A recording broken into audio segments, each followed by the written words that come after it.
കേന്ദ്ര സർക്കാരിനെ പഴിചാരിക്കൊണ്ടാണ് സംസ്ഥാന ബഡ്ജറ്റ് അവതരണത്തിന് ഇപ്പോൾ തുടക്കമായിരിക്കുന്നത്. കടുത്ത സാമ്പത്തിക പ്രതിസന്ധികൾക്കിടയിലും കേരളീയം പരിപാടിക്ക് സർക്കാർ അതിനിടയിൽ കോടികളാണ് പ്രഖ്യാപിച്ചത്. 10 കോടി രൂപയാണ് കേരളീയം പരിപാടിക്കായി സർക്കാർ നീക്കിവച്ചിരിക്കുന്നത്. കേരളീയം നാടിന്റെ നന്മയെ ആഘോഷിക്കുന്നു എന്ന വാദം ഉന്നയിച്ചാണ് തുക വകയിരുത്തിയിരിക്കുന്നത്. അതേസമയം കടുത്ത സാമ്പത്തിക പ്രതിസന്ധികൾക്കിടയിൽ ദൂർത്തടിച്ച് പണം ചെലവാക്കിയതിനെ ഹൈക്കോടതി വരെ രൂക്ഷമായി വിമർശിച്ചിരുന്നു.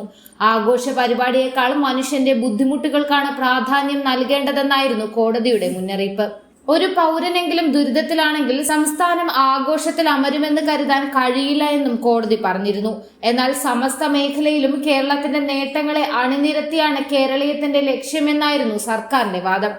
കേരള പിറവി ദിനമായ നവംബർ 1 മുതൽ ഒരാഴ്ച നീണ്ടു നിൽക്കുന്ന പരിപാടിയാണ് സർക്കാർ സംഘടിപ്പിക്കുന്നത്.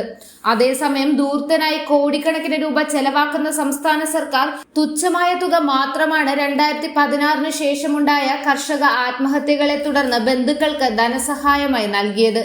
സംസ്ഥാനത്ത് 1ാം പിണറായി സർക്കാർ അധികാരത്തിലെത്തിയത് മുതൽ ഇതുവരെ 42 കർഷകർ ജീവനൊടുക്കിയിട്ടുണ്ട്. 42 കർഷകരുടെ കുടുംബത്തിനായി ലഭിച്ചത് 44 ലക്ഷം രൂപ മാത്രമാണ്.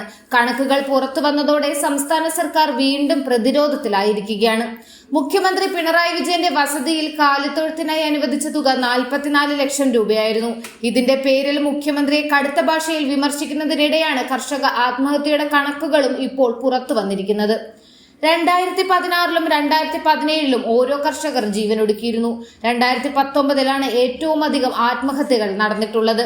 13 കർഷകർ 2019 9 കർഷകർ 2023 ആത്മഹത്യ ചെയ്തു.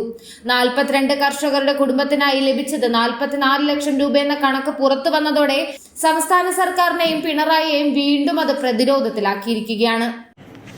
കൂടുതൽ വാർത്തകൾ അറിയുവാനായി ഈ ചാനൽ സബ്സ്ക്രൈബ് ചെയ്ത് ഫോളോ ചെയ്യുക.